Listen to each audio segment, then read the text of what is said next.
Please remain calm. There is no need for alarm. This space is now being taken over by Hillbilly Broadcast.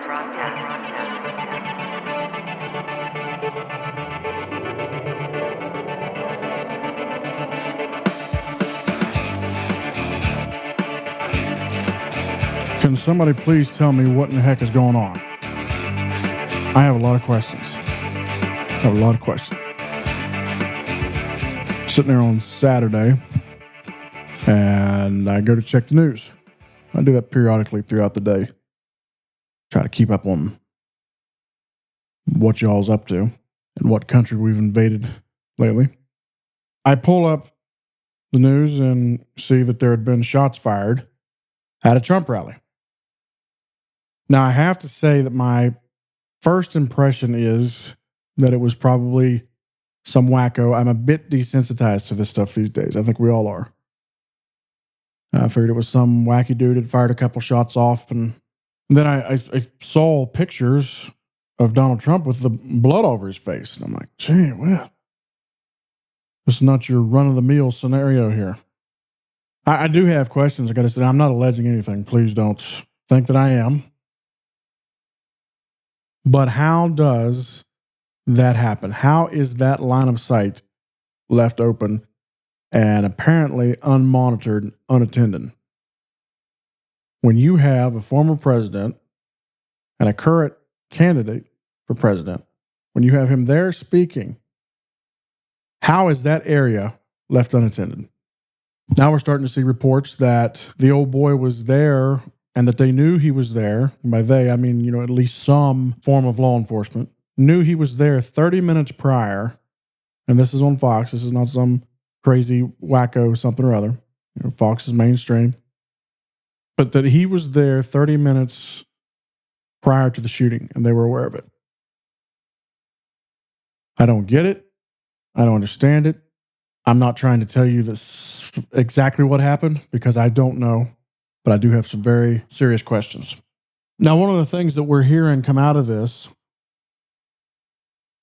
is a call for unity and a call to tamp down the political rhetoric in the country. And the political temperature is high. It's very high. And it has been for some time now. It seemed like it really started amping up with the 2016 election cycle, that whole season. And then it's just continued throughout COVID, throughout the George Floyd riots, all that. And it seems like it just keeps getting higher and higher. But at what point can it not go any higher without us having some dire consequences? Now, I try to be open with y'all. So I'll tell you, just for transparency. And also in the past, I've tried to steer away somewhat from being a political show and just talking all about politics all the time. There's a lot of people that are a lot better at discussing politics than me. So I typically try to stay out of it. Now, I do enjoy politics. I've enjoyed keeping up with it for really ever since I was about 9 years old. But anyways, back to what I was saying. So for transparency, I'll tell you that I like Donald Trump and that Trump is the guy that I have voted for in the past, and more than likely, good Lord willing, and the creek don't rise, I will do it again. I will vote for him this next time around. Now, I throw that out there just so you know where I'm coming from. Okay, that's Phil. That's me. That's what I am. I'm not a registered Republican. I'm a registered independent, but most times I am frustrated with both parties. And I've even been frustrated with Trump in the past with some of the things that he did. Okay, so I'm a Trump guy. Now, what that does not mean is I will hate your guts if you're not a Trump guy. Where's the whole idea of being able to disagree, but still continue to live civilly and even be friendly with one another? Where's the Ronald Reagan, Tip O'Neill style of doing things? It seems like that's very quickly fading, if not completely gone. The 16 election cycle was an eye opener for me because I had several friends that were never Trumpers. And initially, I was all about, let me just post every little political zinger I can, because if I post, the more I post it on Facebook, the more people that it will change their mind. And that doesn't work, of course. I think everybody knows that. I don't know that anyone ever has seen a Facebook post in the snarky meme way that we do things and said, oh my gosh, that's it. I'm now a Trump guy. But I had these friends that were never Trumpers, and I just started talking to them, started listening to them, started having some discussion, maybe even a little debate. And I'm not used, or wasn't used to uncomfortable conversations or debates. And I lay the blame for that completely at the feet of the conservative holiness movement, which is the church movement that I came out of. In that movement, we usually didn't disagree with one another. This was maybe one of our more cult-like attributes, but we pretty much agreed on everything, including politics. You had a few outliers, but we didn't have uncomfortable conversations. We didn't sit around and discuss things that may wind up with the conversation getting a little heated. We didn't do that. If somebody came in and they were wanting to question the second work of grace, which was one of the main tenets of our way of life, our belief system, if they came in and wanted to question us about that or push back a little bit or have a debate, our response was, you just want to argue, and I ain't got time for argument. And we would shut it down. There was to be no debate on things like that. So everything was, I wasn't used to being in conversations with people that I disagreed with. But the 16 election cycle kind of schooled me a little bit. And I began to realize if I'm talking to somebody who has a different viewpoint than me, number one, it's very interesting. I want to pick their brain. I want to find out why they think that. I want to find out why they believe what they do. Number two, there's a good chance that old Phil might learn something. There's a very good chance. I could be wrong. I could have missed something. You know, my political views have changed a lot over the years. I went from a very staunch, toe to the line, conservative holiness movement, praise the Lord Republican, to, I don't know what you'd call me now, registered independent with a very strong flavor of libertarianism, I think is where I'm at these days. A lot in that camp. A lot. Not completely, but there's a lot of me in that camp. And I remember what made me start to question some of these things. Some of the hardcore conservative Mark Levin, Sean Hannity lines that I used to hold. See, I grew up listening to talk radio. I grew up listening to Rush Limbaugh. And that's probably one of the reasons why I'm in podcasting now, because I thought that the talk show was so cool. The whole format, Rush waving his cigar around and rattling papers and spouting off his knowledge and all that. I thought that was cool. And so I grew up listening to that. Then listened to Sean Hannity, and I can hear the eye rolls on that one. I'll roll them with you with that one. But then podcast became a thing, and I was able to gain access to radio shows that I couldn't normally listen to, like Mark Levin and all that. And Mark Levin, of course, is ultra conservative. And then you had the Michael Savages. Michael Savage is a little different flavor. And then you'd get to hear them fight with one another, like the little pot shots and stuff. But so I grew up very much Republican. I can remember when 9/11 happened. That's when I kind of started following politics, and I would have been right around 9 years old. Started paying attention to it. See, in the church that I was in, We couldn't follow sports, but by George, we could follow politics. So that's what I did. And I can remember just consuming as much of this information as I could. I remember, we invaded Iraq, and my gosh, if you don't support the war in Iraq, you're a communist son of a gun that don't support the troops. Stuff like that. And George Bush was the best thing since St. Peter himself.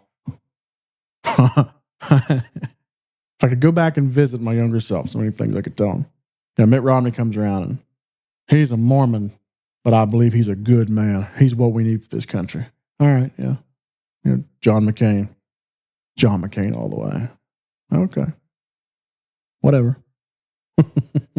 I took the party line. I remember one of the things, and this is not a libertarian ideal, but it's something that I still believe in completely.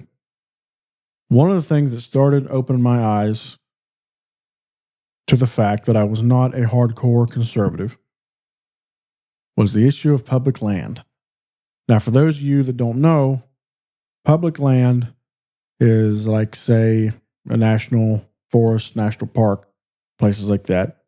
There can be state-owned public land. There can be federally owned public land. I grew up spending a lot of time at campsites in the Monongahela National Forest. Some of my fondest memories of my childhood are there. And I was listening to these hunters talk about that public land needs to be a thing. The federal government needs to have this land. It doesn't need to be in private ownership.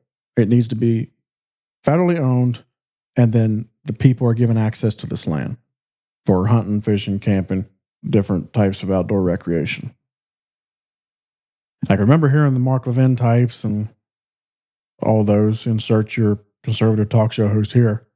I could remember them ranting and raving against the federal government owning all this land. Oh my gosh, we don't need them to be owning all this land. This is basically 1776 all over again. And initially I'm like, yeah, why is the federal government owning all this land? Let the people own it. Why do they need this? Sell it off. Sell it to somebody. And then I realized if it was sold off, I would no longer have access to it. You wouldn't have access to it. If we didn't have public land, it would be much harder for the average individual of an average income or with an average income. It would be much harder for them to go out and enjoy the great outdoors, go hunting, fishing, camping, things like that, because you'd have to buy or lease these areas to do it. And most of us ain't got that kind of money. Because if private individuals buy up land, I don't know what it's like where you live, but where I live in West Virginia, when land gets bought up, one of the first things that happens is they slap posted signs all over that, and you are not welcome. That's fine. That's their land. They can do with it what they want. But that makes me glad that there is some land that is publicly owned, and that we can go and have our little outdoor adventures on these in these national forests and such. And that's just, that's the way I feel about it. That's not a conservative stance. Usually the conservative line of thinking is you take the public land that the federal government owns and you give it back to the state. So let the state own it, and let the state do with it as they wish. Problem is, a lot of times when this land is given to the states, specifically the states out west, that land is then turned around and leased off to coal mines or some big business outfit, or it's sold off, and the people lose access to that section of the great outdoors. So that's why even though I think the federal government is horrendous and pretty much fails at everything they try to do, that's probably my favorite thing, or one of my favorite things that they do, is have the national forests and national parks and stuff like that, so that I can go outside. I can go outside someplace else that isn't my backyard. Being outside is good for an individual. I think it's extremely necessary for you to spend some time in the woods and the great outdoors, and you can do that because of the public land. So that's where I started noticing that I'm not the same politically as I used to be. Things are starting to change, and then as I would hear more like more from the libertarians. I'd pick up more that they said that I really liked. And essentially their thing is, you leave me alone, I'll leave you alone. Well, I like that. I like that quite a bit. Where was I going with all this? By the way, I've been stumbling around. I've said public land like 100 times.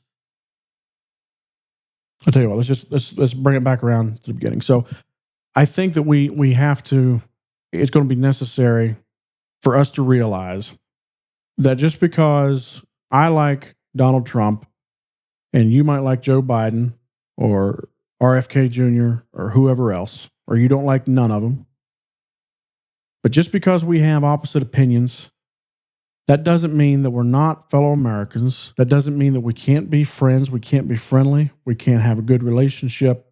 That doesn't mean that we're not necessarily brothers in Christ because we have opposing viewpoints. And I think that's something we need to keep in mind. Now, people are losing sight of that. And that doesn't mean that I'm not political or that you're not political and that we're not going to be bumping heads at times. We're going to be on the opposite sides of issues at times. We're going to be pushing for two separate things. But that's fine. That doesn't make you less human. It doesn't make me less human. We all get wrapped up in this political system that's based out of Washington. And we get mad at one another over some politicians in D.C. that will never know our names. And we'll wreck relationships over it. Or we'll ascribe some kind of evil motive to someone. I do think that there are people in politics that have evil motives. But I'm going to guess that most people in the general population, they ain't got the evil motive to their politics. They believe what they believe, and they've got their reasons for that. You'll hear a lot of people joke too about let's get the war started or whatever. And I'm all for joking, that's fine. But when it comes to reality, we never want to see that. And I feel like we've gotten close at times. We might have been close on Saturday. There are some things this thing could get pushed too far. And we're not ready for the repercussions of if a civil unrest or a civil war was to kick off. I was going through a book one time, listening to a book on Audible about Robert E. Lee, and he was in a shop of some sort on the day that Virginia declared that they were seceding from the Union. And the shopkeeper just wrote down what Lee said, wrote it down in his log. And I'm paraphrasing very, very much here, but Robert E. Lee essentially said they have no idea what they've started. They have no idea what they're in for. And of course, he went on and was a major player in that war, but I think that holds true today as well. This escalation of political violence that keeps going, we ain't got no idea what this could turn into. We don't ever want to see that. So I just want to let you know, during this elections season, you might hear me talk some more about politics. You might hear me talk pretty vehemently about it, pretty passionately about it. That's fine. That's fine. I'm sure many of us are passionate about our politics. But just because you hear me saying something that you disagree with, that doesn't mean that I hate you or that you can't approach me and ask me, hey, Phil, why do you support Donald Trump? How can you support him with such and such and so and so he said in the past, or what he's done in the past, or his multiple wives, or whatever? As far as I'm concerned, if I know you, we're still acquaintances. We're still friends. If I don't know you, then let's become acquaintances or friends. That doesn't make me unapproachable. Because at the end of the day, the politics, is it really that important? It is, of course. But is it worth ruining friendships and relationships over? No, it's not. Because usually you're not going to be able to do anything yourself anyways. You can go vote. That's about it. You could attend a rally or a protest, but are you moving the needle that much? That's debatable. And something else that we lose sight of as we sit staring at what goes on in D.C., and it deserves some attention, but what really affects us on a local level, what really affects our pocketbook, what's going to hit us the hardest, is what goes on in our state and local politics. You look at West Virginia, you look at the state of California. We're all under the same federal government. But West Virginia has very relaxed gun laws. California has very restrictive gun laws. West Virginia has low taxes. California has high taxes. So on and so forth. You can draw all kinds of comparisons. The reason that is state and local politics. That's where you're going to feel the pinch the most. But we get sidetracked onto watching these guys up in D.C. And I tell you, I'm ashamed to say that there might be one person running in our county elections that I know Brett Carpenter running for sheriff for re-election. Other than that, I couldn't tell you who's running or what they're running for, and that's terrible. That's terrible, man. I should pay more attention than that, because there and what happens in Charleston, which is our state capital, that's what's going to hit me quicker, in my opinion, than what they do in D.C. At least that's the way that it's been in the past. But if you'd like to get in touch with me or anybody here on Hillbilly Broadcast, you can find us on Facebook and shoot us a message there. You can join the Facebook group Fraternal Order of Hillbilly Broadcast. You can send an email to hillbillybroadcast@aol.com and just tell us what you think, what you thought about the show, so on and so forth. Anything you just want to get off your heart and unburden your spirit with. Anyways, I love y'all. See you again next time.